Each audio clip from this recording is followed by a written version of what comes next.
Hey, what's going on, guys? You're listening to the Road Trip Podcast, and today I have a very special guest. We have on Vince Delmonte. I've actually been keeping tabs on his stuff, for a long time. Back in, I want to say 2009, 2010. He's just been exploding on the fitness scene. Really helps guys build muscle. What's going on, Vince?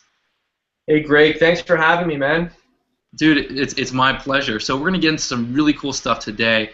One thing I really like and appreciate about you is that there's not so many fitness people that are actually in like really incredible shape, and you've taken your physique to amazing condition. You even won a very prestigious fitness model competition, and so it's rare to have guys that that talk about fitness that also look like fitness models. It's sort of like the double threat.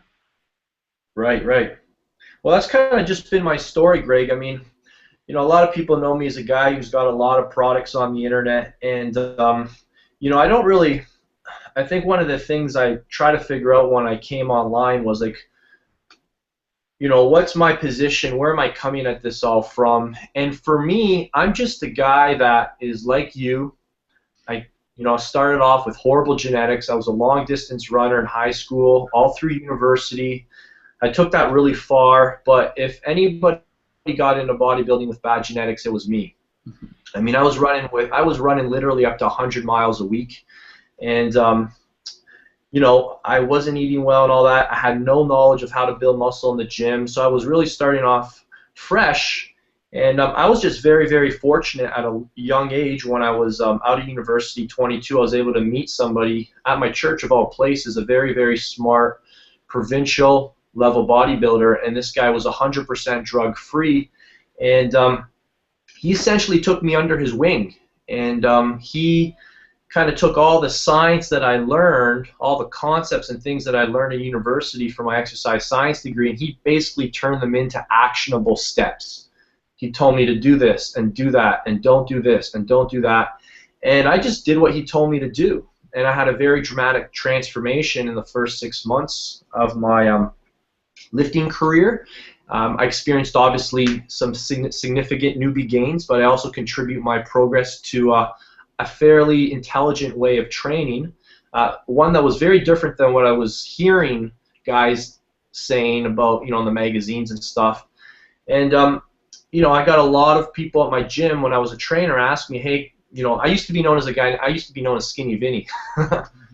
And, I made this transformation, so all my friends were like, oh, man, how'd you do it? How'd you do it? So I really had no interest in creating a program or a book or selling anything. People just kept asking me, so I finally said, well, why don't I just put my program into an ebook, and I put that out a long time ago. And that program was essentially how I did my first transformation, and then everything I have put out ever since then has essentially been what I have learned along the way to transform my own body. So I've just kind of evolved over the years. As you know, if you're not growing, you're dying, and people follow me, I think, because they know I'm on this journey, and I'm learning, and I have access to very smart people that I can learn from to bridge the gap, and I basically share what's working for myself and with the people that follow me. Okay, yeah, that makes a lot of sense, and I think that's the best way to get educated. When you're working on your own physique, you just get such a better understanding of what's happening, and then you can take that and then apply that to clients, and then start running programs. And it seems like the most effective way to get a full understanding of what it takes to build muscle. So that your first program you created, which one was that? No nonsense muscle building. Right, no nonsense muscle building. So that sounds very familiar. I remember hearing about that one way back in the day. And you had some great YouTube videos, kind of explaining the importance of compound movements. And while we're on this thread, let's talk about the difference between building muscle as a beginner. So I know when you first started out, you were that skinny, long-distance runner, probably like a $145 at 6 feet or something. Yeah. What was that? Yeah, you're right. At 149, man, I couldn't budge. 149. So let's talk about building muscle as a beginner, and then right now recently that you've gone through this amazing transformation where you really thickened out and built a lot of these stubborn muscle groups like the upper chest, the shoulders, and the arms. And let's talk about what it took to achieve that. But first, a lot of people listening to this, they probably are still needing to build their first significant amount of muscle. So let's kind of hit on that angle first. So what I did back then is very different than what I do today. I took a very qualitative approach to training. I would have been in the more low volume, high intensity camp back when I started, so training only a few times a week. I'll share a couple of the key principles. So, one of the main things was full body workouts. And most people kind of balk at those. Those are for beginners. And you're exactly right. I was a beginner. And the whole thing for me was to avoid junk sets.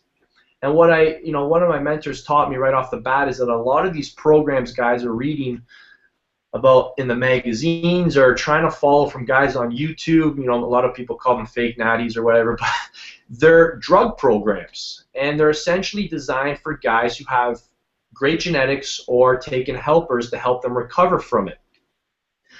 But for normal guys like us, those workouts just end up causing you to pace yourself. They're like marathon kind of workouts. You know what I'm talking about, 20 to 24 sets per body part.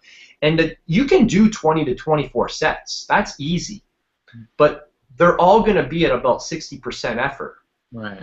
So you have to understand that intensity is inversely related with volume. So my coach was essentially like, it's what today Tim Ferriss calls the minimum effective dose. If you can create a stimuli on your muscles that they've never experienced before with one set, why would you bother doing 2 sets? It all goes back to getting a suntan instead of a sunburn. If you only need 15 minutes in the sun, why would you go out in the sun for 20 minutes? So you have to understand that things are effective to a certain point, and the key is not to do any more than necessary, which was very counterintuitive because most people think I got to go to the gym for an hour or 2 hours. How could I possibly get results from 15, 20-minute workouts? So my approach was full body workouts at the start of my transformation and hitting the muscle twice every 5 days. Mm-hmm. And the exercises stayed the same for the duration of the entire program. So exercise selection is one variable that needs to be, that doesn't need to be changed, especially when you're a beginner. The key is to develop those neuromuscular patterns and learning how to do the movement so you can actually get good at them. And that's actually one concept I still follow today. I apply very little exercise selection rotation in my programs today. Usually, I'll go up for as long as 18-week cycles on the same exercises. But the variables that are changing are the reps, the sets, the rest periods, the tempos. So I find what I found as a beginner, that your body adapts faster to reps, the rep ranges, than any other variable. So I was a big proponent of variable rep training when I first started. So every workout was like a different rep range, but we were working on the same exercises. So I'll give you an example. Day one may be 5 sets of 5, and then 4 sets of 10, and then 3 sets of 20. So by the end of the week, we've hit all the different fiber types. So that was the simple premise behind the program design when I first got started. Few sets, but with a very high effort, intensity, whatever you want to call it. So more challenging weights and changing the rep ranges from workout to workout. Does that make sense? Yeah, that makes absolute sense. And as you're talking about before, bring up the minimal effective dose. If you can promote muscle growth with 1 set, why do 3 or 4? And it's a brilliant point, and people don't really. This is so hard for people to accept and sink in because it's just to them, right? They feel like they have to do so much to get results. They have to be killing it, and how could they make progress on a low volume approach? But it's so true. And then, I think you talked about this point, or you talked about the whole concept of big guns. Like, why bring the big guns in now? Save them for when you need them. So if you're able to get results on a more simplistic program, that's brilliant because then you can milk out as much gains out of that workout as possible before going on to the next step. Like if you try doing the advanced workouts first, what are you going to do next? Where are you going to go? Yeah. Exactly. Where are you going to go? Again, I'll give you an analogy. You see a lot of people running marathons these days, and they're I'm like, what's the point? Running a 4 to 5 hour marathon. Come on, like let's run a fast 5K, Right. and then get really good at the 5K. Then let's try and sustain that intensity for a 10K, and then when you get good at a 10K, then let's look at a 15K. But these people that jump into a 2 hour, a 26-mile race, are you crazy? Like it makes zero sense. Yet people do it because they're not concerned with quality; they're concerned with quantity. So that's a key concept. I think it's so easy to everybody. It's kind of like gas pedal versus brake. Everybody wants to hit the gas pedal. But well, let's think about kind of Let's think about steering wheel. Let's think about brake. Let's think about the things that are going to keep us on track, not just, what I'm saying? So it's a very different mentality, and it's tough because when you see all these people online and in the magazines, what do you see? You see guys grunting and they're cranking out these insane workouts. You're like, oh, that must be what I need to do to look like that. And I think one of the reasons I've kind of created a voice that people some people want to listen to is because I've had to take a different route because I wasn't blessed with those kind of genetics.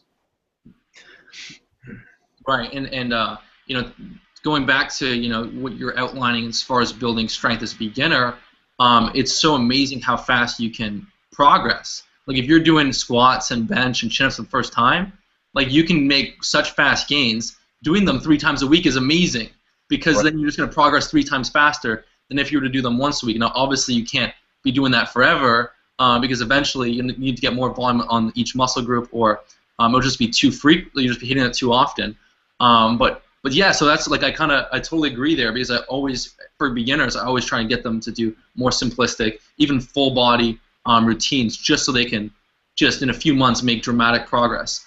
So let's kind of shift gears and talk about what you've been doing recently to kind of fill in the gaps and to build muscle at an advanced level.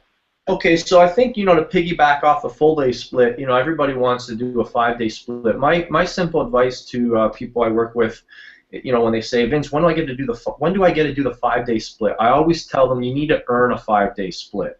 So first off, let's spend 6 to 12 months taking full body workouts as far as they go, and then we'll go to a 2-day split, where we can put more volume for the upper body than the lower body, and then let's see how far we can take that. Maybe we get another half a year, maybe we get a full year of gains out of a 2-day split, and then let's go to a 3-day split. Push, pull, legs, whatever. There's a million different ways to do that, and then we'll go to a 4-day split. But you've got to earn it, all right? And it's all based on sustaining the quality. If all of a sudden your workouts just turn into junk sets just to achieve something, then you're totally missing the point of building muscle. This is probably a key concept that people want to write down. Building muscle has to do with training disadvantages. And what that means is that you want to figure out how to make things harder on yourself, not easier on yourself. And that all comes down to learning how to create tension, fatigue within the muscle, breaking the muscle down, and that requires quality and effort. So once we apply that, training disadvantages equal training effects. If we wanted a training, if you're looking, people that want training advantages are people who are in like CrossFit, powerlifting, athletics, people that actually want to get better at that individual thing. But building muscle is very counterintuitive. You never want your workout to become easier. You're always looking for ways to tell your body to say, holy crap, we've never experienced this before. We better adapt.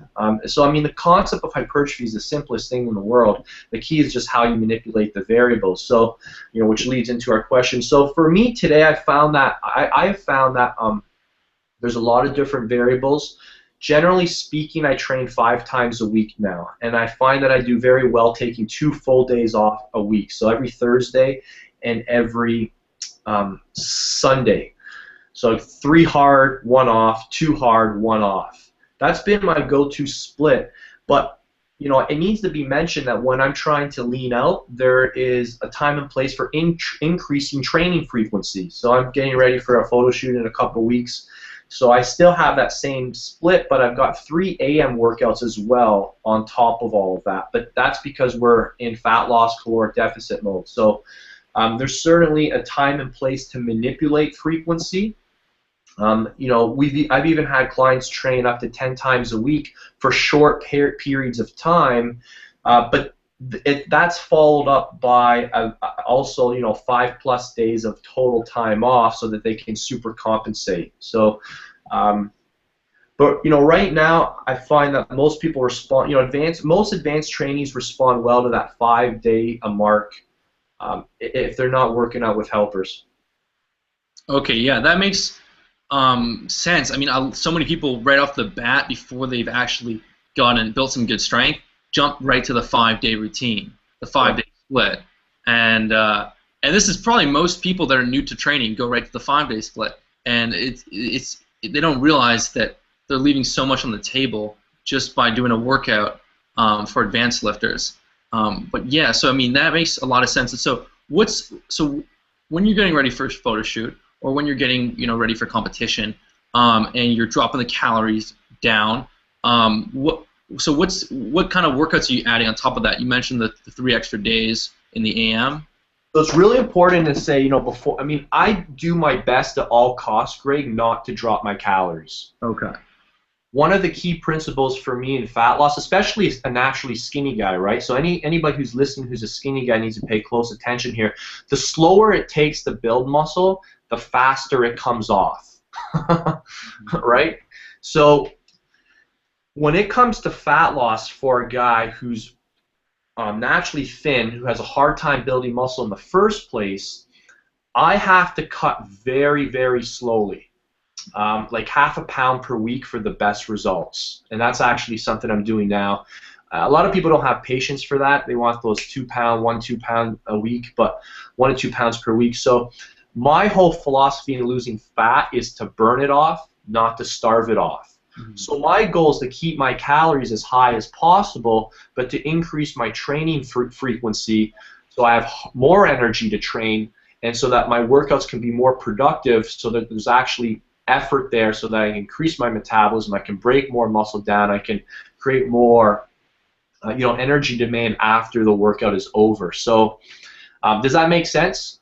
Yes, exactly. And I mean, just to burn 1/2 pound of fat per week is not much of a deficit. That's like 250, 300 calories a day extra, I guess. So I mean, I'm trying to. My goal, my calories right now at fat loss are around 2,700, and that's very different than when I was cutting for a show. They were like under 2,000, and at the end of, and I was lean and ripped, but I lost way too much size. I'm like, oh my god, this is frustrating.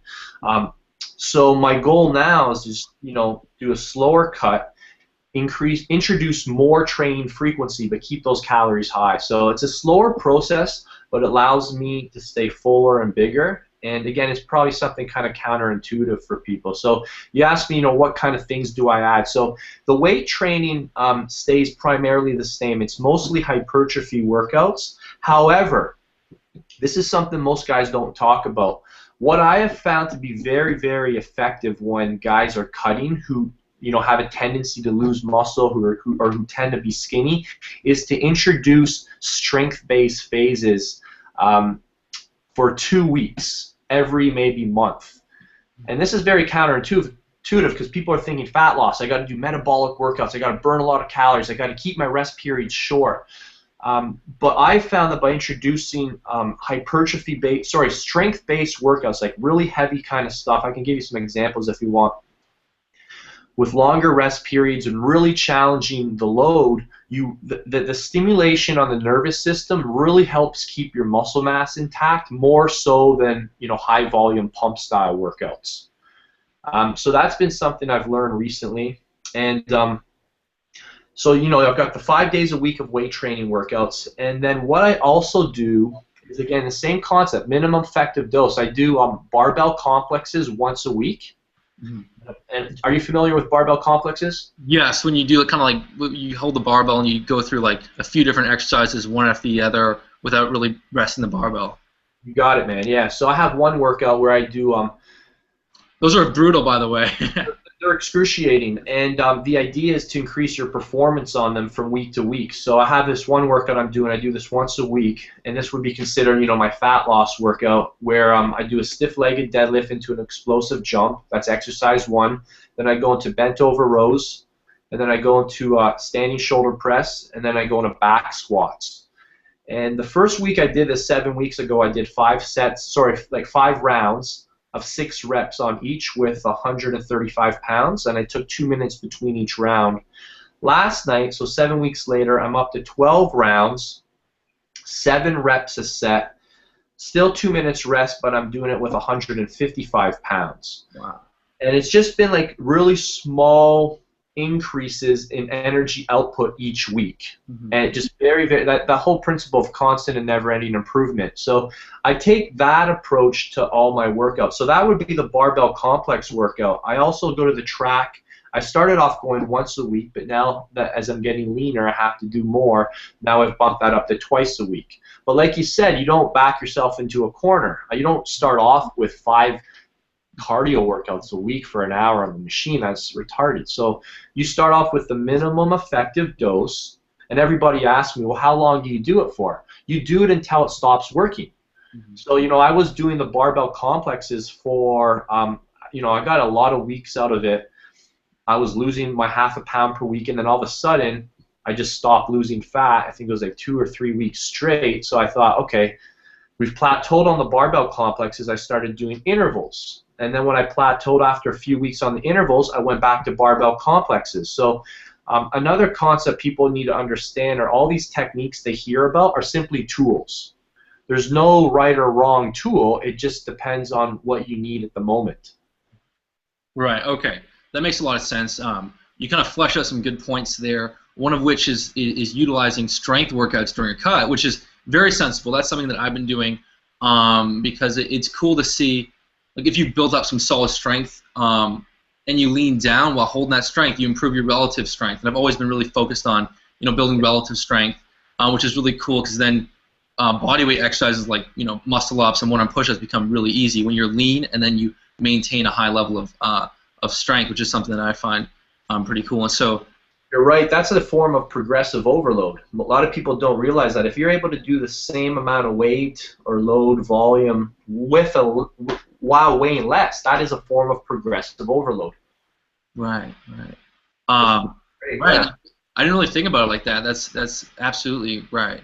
Most people think progressive overload, more reps, more sets. It's like the whole meathead mentality. Well, there's actually like literally a dozen different things you could do for manipulating progressive overload. So that's just one of many.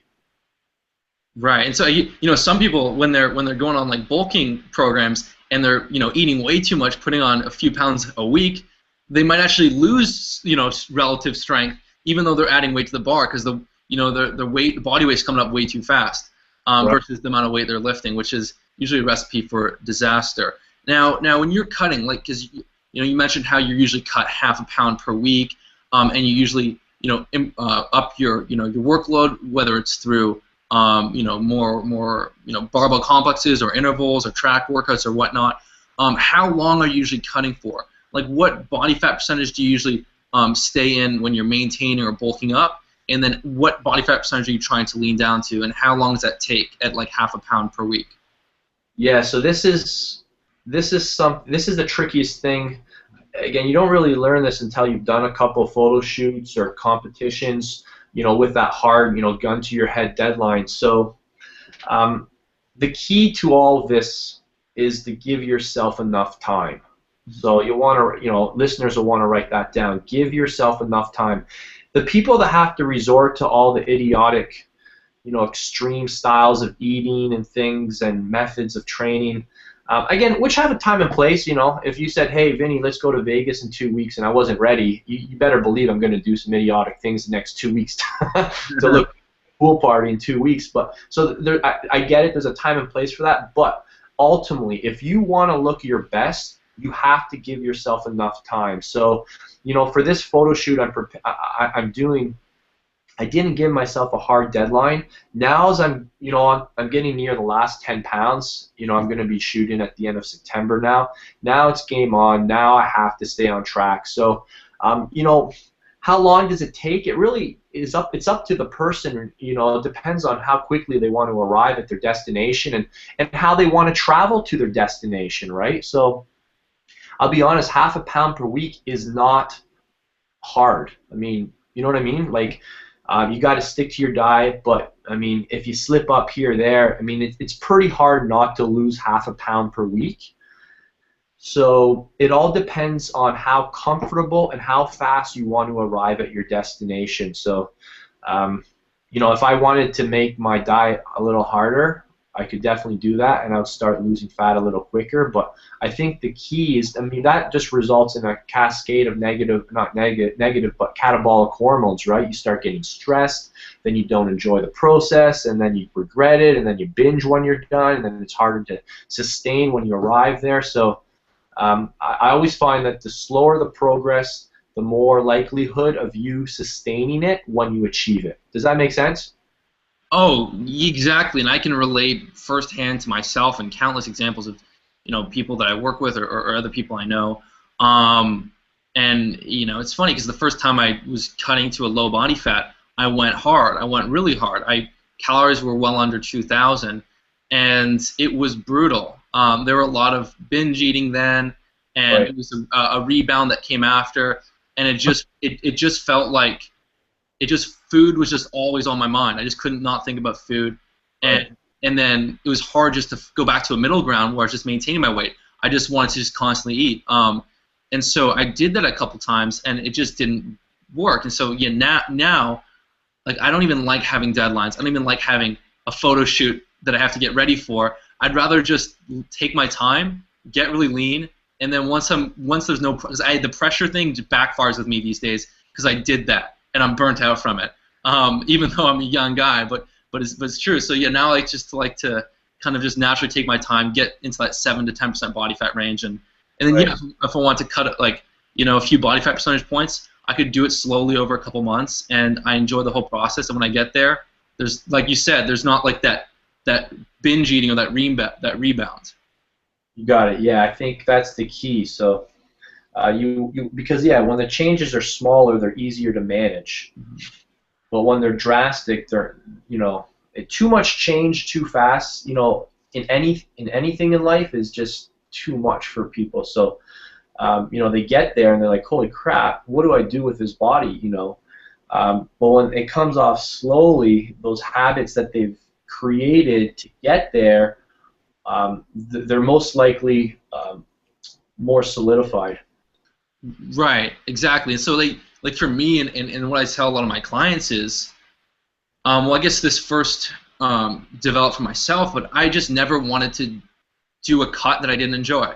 If I wasn't enjoying it, like I wanted to either find a way to make it enjoyable. And Right. When you're like 12-13% body fat, trying to lose 2 pounds per week, it is brutal. Like those like it is killer. And then you lose your sex drive, your testosterone drops, and so I'd rather take a much longer approach, but be able to enjoy the journey than Yeah. try and slam my foot in the pedal, probably screw up along the way. And you know what? The fast approach tends to be the slower approach in the long run. You're right. That's a great way to look at it. Yeah.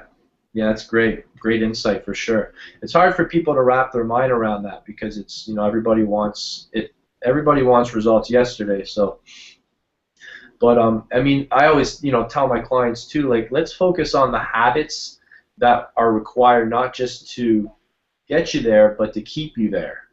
And and most people can transform their bodies dramatically with like 6 to 12 new habits. And if you think about it, if you were just to add a new one every month, by the end of the year, you've got a dozen new habits that are going to help you get to where you want to go and stay where you want. And ultimately, that's where your efforts should be focused on, things that you can control, not things that you can't control. So, that shift in perspective is very, very. That, This stuff is applicationable to all areas of life too. That is a beautiful point. That is because sometimes when you're just so focused on those external results, what you see in the mirror, what you see on the scale, it drives you crazy and Right. it sabotages your effort. Right. And just that, what you just mentioned, instead of focusing on the habits, developing the habits of someone that would have the body that you want. So Right. worrying about because weight can fluctuate. The mirror can just be it can just some days it's on your team, sometimes it's not, and so that stuff can just create so much anxiety or just so much just negative thoughts. The best thing to do is do we have the habits in place that support the body you want, and then Yeah. yeah. And to add to that too, what I always do with clients is I find that a lot of trainers just create unrealistic programs for their client students to follow, and oftentimes a client's failure is because of the trainer, because he made the program too hard at the start. So I think one of the key things is to chase what people often call in business low-hanging fruit. And Dr. John Berardi talks about the concept of starting with the habits that have the greatest physiological change with the least psychological resistance. So starting off with, like, here's an example, a glass of lemon water in the morning, and that's it. I don't need you to change anything else in your diet this week, except I want you to start each morning with 2 liters of water with a freshly squeezed lemon. Next week, or maybe whenever they get that habit down, 2 weeks, 3 weeks, all right, this week we're going to focus on fish oils. That's it. Easy stuff, easy stuff. And then all these things start to stack on top of each other. And we don't start, even with, I always use this example when it comes to fat loss. I had this client at our gym, and he was eating 2 double cheeseburgers a day. And I gave him to one of the trainers to get results for him, and this guy wrote him out like the hardest diet in the world. It's like boiled chicken breast, steamed broccoli, and baked potato. And he's like, this guy's going to get ripped. I'm going to get him so shredded. And, a few weeks later, I asked him, how's he doing? How's he doing? He's like, this guy hasn't dropped a pound. He's actually gained weight. I'm like, you kidding me? I'm like, let me see this diet. He shows me this like bodybuilding meal plan. I'm like, dude, you're an idiot. He's like, what do you mean I'm an idiot? This is how you eat if you want to get shredded. So he said, what would you do? I told the guy, I would tell him to start eating 1 double cheeseburger a day. You know what I mean? And the client was like, okay, I can do that. And then a few weeks later, we had him eating 1 single cheeseburger. And then we had him eating 1 burger. And then we had him eating a chicken burger and then a deli sandwich. And then we introduced the boiled chicken breast. But that was like 12 steps later. Right. That's kind of like my approach to nutrition and to training. Let's take as many steps possible to overcome any form of resistance. Whenever there's resistance, whenever it feels like you're moving a rock, people lose their motivation. So that's kind of like my philosophy. Let's take as many steps as possible to make the change feel manageable and almost like there isn't even change happening. So that's kind of an example I use over and over. Right. And funny enough, he probably started losing weight once he went from 2 cheeseburgers to 1 cheeseburger. That's probably all he needed to do. He could become compliant, and that's what matters, compliance. It's the best diet is the one that you follow, right? The best juicer is the one that you use. The best workout is the one that you follow. So it's all like compliance, compliance, compliance, and figuring out where somebody is and then just getting them to take those small steps. And this goes back to supporting the whole conversation about full body workouts, then 2-day splits, then 3-day splits. So I apply this concept of progression. I call it micro-progressions. If people only remember one word from this call, micro-progressions are what you need to make in all areas of your, all aspects of training, training, nutrition, supplements, all that stuff. So focus on micro-progressions. Okay, right. Okay, cool. And so I guess one issue with people being compliant is even if the training program is very, even if they enjoy following it, and even if the diet, works well for them, there's always this thought in the back of someone's mind that they should switch the program.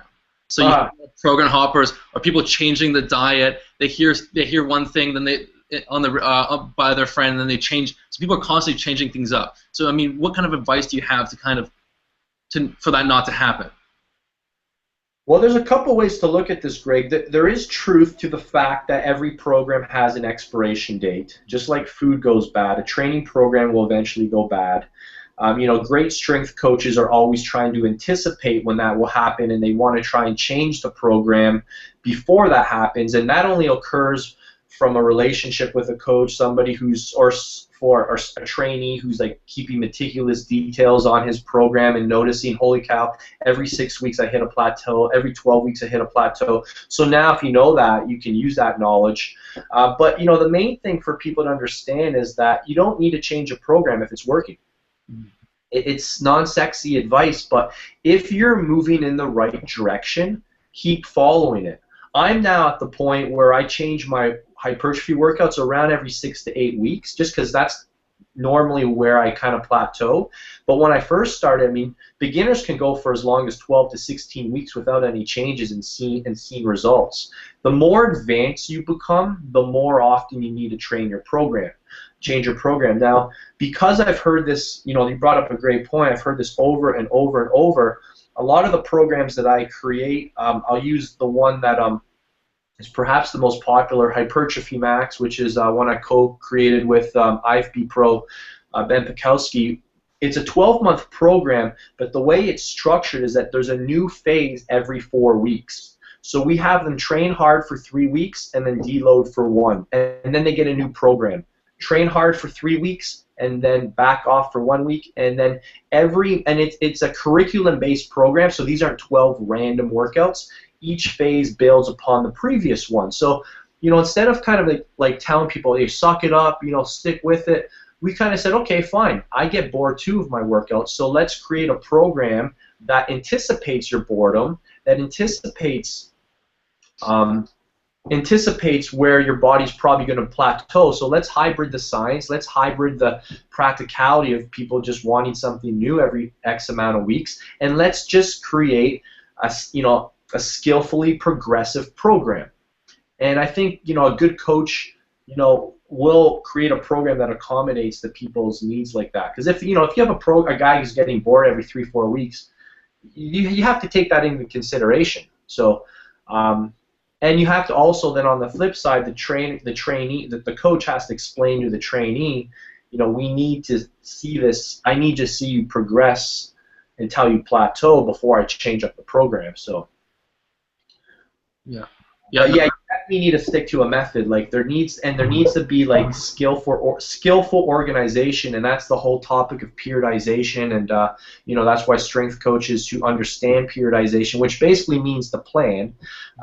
They figure out where the client needs to be on X date, and then they reverse engineer a program that gets them there. That's how you have to look at your training. Most people kind of go to the gym, and it's just kind of like shooting darts with a blindfold on, and they just hope something they're doing works or sticks, and it's kind of like going to the casino. So, I always tell people hope is not a strategy. You can't go to the gym and hope something works. So, that's why having a program, investing in someone's knowledge, buying someone's periodized program can really help people get faster results. Right on, and that's your Hypertrophy Max program? Yeah, that's a big one. Yeah, it's a 12-month program, and we've put quite a few people through that one. It's hard. It's physical, so we ship it to people in the mail each month, and it's one of our. It's pretty. Yeah, it's awesome. Yeah, Ben and I created it together, and it's just 12 months of greatness. And so, where can people go to check that out? Hypertrophymax.com. It's closed right now. We only open it up twice a year, once in June and once in December. So we let an influx of new members come in, and then we work with. The cool thing about the program is that all the new members start it together. So It's not, and everyone starts phase 1 together. Like you can't just sign up and start on phase 3 or 4. It is a curriculum-based program, and there's a lot of people doing it together. So it's pretty cool that way. Okay, cool. Well, you know what? We've covered some amazing points today. I had a few more things I want to talk about, but we might have to save it for another episode. If you're down. If you want to go rapid fire, that's fine. I'll shorten up my answers. Oh, okay, cool. Let's hit on a couple last final points. what supplements have you found useful for the purposes of either muscle gain, exercise performance, fat loss? Yeah. So what are your thoughts there? For strength-based workouts, caffeine. Mhm. Obviously, caffeine is extremely higher dose of caffeine. That's probably the number one supplement that is probably the only supplement that's ever really helped with performance in terms of strength, focus, mental alertness, delayed fatigue.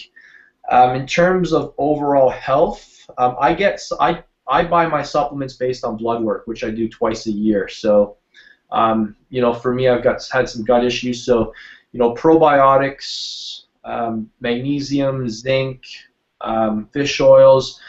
To be honest, a lot of the non-sexy ones. Higher dosages than people would probably be like, whoa. And those are, from a lot of reading I've done, there's certain dosages that are more effective. But yeah, I'll be honest, a lot of the basics, just to ensure the body's working properly from a foundational standpoint, because your body's last goal is to build muscle, so its main thing is just to take care of its basic needs. So and for some reason I can't think, but I've got quite a few supplements in the cupboard. But yeah, to be honest, a lot of the non-sexy ones are the things that get the job done for me. And then I got a couple pre-workouts I like that have caffeine in them that I use when I'm trying to kick things up. Right. Yeah, no, that's very interesting. So a lot of people just, go with the standard multi-mineral vitamin, which is very low in a bunch of different vitamins and minerals that you may already be sufficient in. So it makes a lot of sense. You get blood work done, and then you might be like, oh my God, I have a huge zinc deficiency. Yeah. I need to bump my zinc up. And if you took a multivitamin mineral, you probably would not get close to optimal intake. Yeah, you're not building muscle with a zinc deficiency. Yeah, definitely. Yeah, like zinc, vitamin C, vitamin D, magnesium. Those are my big ones. Probiotics, and then I take a bunch of insulin management products, things that help me, with carb sensitivity as I'm getting leaner. But those are kind of the staples. I kind of look at supplements in two categories: staple supplements, which I take all year round regardless, and then there's situational supplements, depending on my goal. So maybe fat loss, I'm taking more carnitine as well, more caffeine, more carnitine. And then, when I'm trying to gain size, I might introduce like creatine, beta-alanine, things like that. I take glutamine a lot for gut health and that. So a lot of stuff that's, immune support, gut health, digestion, absorption. Those are the kind of things I'm thinking about. But for people listening, your supplement decisions need to be based on your current settings. So, or another way to put this, your weakest links. So what's your weakest link? So if you're somebody who doesn't sleep, you need to look at supplements to help you with your sleep. That's the most important thing. So again, you have to kind of look at your body. What am I lacking? What am I deficient in? And bring those levels up first. And then, all the other fancy stuff, those are kind of like bells and whistles that are icing on the cake. Right. Yeah. That makes complete sense. And just final question. What's your favorite meal to eat these days as you're leaning down for your photo shoot? You know what? I just took professional cooking lessons with a chef in Toronto. Actually, I'll hook you up with her if you want, Greg. Wow. She's incredible. I've done 6 days of full day cooking lessons with her. I mean, dude, man, she taught me how to cook fish tacos, which are pretty amazing. Pulled pork, calamari salad. Dude, the stuff that I eat right now is pretty insane. It's just, it takes a bit of prep time to create the marinades and the spices and all that. But my favorite would by far be the fish tacos, which is with this delicious salsa, homemade salsa, chimichurri sauce, and then with the tilapia that I grill, and then I finish off in the oven with this homemade spice rub. Dude, it's like dieting has never been easier. Oh my, yeah, because because if you're eating meals that you don't enjoy, it's just going to be a huge grind. It's extra willpower sapping. And then if you love your meals, I'm telling you, yeah. If you're a bodybuilder, the best money you can spend is cooking lessons. Right. I'm telling you, I know a bodybuilder, and his wife is a cook, and he always joked around about how easy it was to get down to 4% while everybody's complaining and oh my god, oh my god. He's like, dude, dieting is so easy for me. I'm like, why? What's your secret? What's your secret? He's like, my wife knows how to cook. I'm serious, man. Learning just a couple simple marinades, a couple spices, those go a long ways. You do not have to, choke down tilapia. You don't have to choke down fish and chicken. You can learn how to make pestos, healthy pestos, and things that will meet your calorie needs, macros. You may have to get a little, you might have to cut some back in the final 2-3 weeks, but you can shave off a lot of fat eating really, really tasty food. So, I used to do the same thing like you said, hardcore and hardcore, because that's what everybody does, right? That's what you see, and that's what you think, oh, that must be what I have to do. Just because everybody else is doing something does not mean it's logical, it's effective, or it's rational. Mm-hmm. Right, definitely. All right, so anyone listening, definitely, if you're cooking some boring, bland meals, try and find some new recipes you can do that fit within your macro guidelines and are satisfying and tasty, because it'll just make things so much easier. I am pretty incentivized to do some cooking lessons.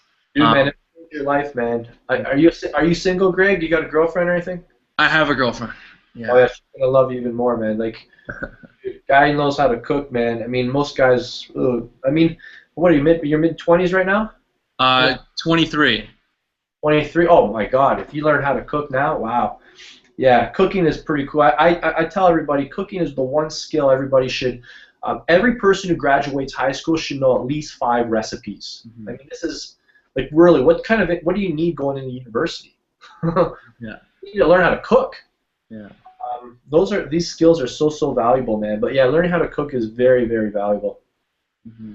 And it's funny you said 5 recipes, because I find myself kind of rotating mostly through 5 different meals most of the time. You know what? I'll give you a goal, mate. I'll challenge you to just do 1 new recipe a month. Right. And the more you do it, you'll just get better and better at it. And by the end of the year, you'll have 12 insane recipes that you can impress your friends with. Right. Perfect. Well, thanks so much, Vince, for coming on. If people want to go check out your stuff or see what you have going on, I mean, where's the best place to go? Well, I know most people like social media, so there's the fan page, Vince Delmonte, Live Large TV. They just search Vince Delmonte. They'll find the verified one checked off. I've also got a blog, vincedelmontefitness.com, so if people want to join the newsletter, there's a lot of ways to do that on that page. All right, dude. Thanks so much. Everyone go check it out. And thanks for listening. Take care. Thanks, Greg.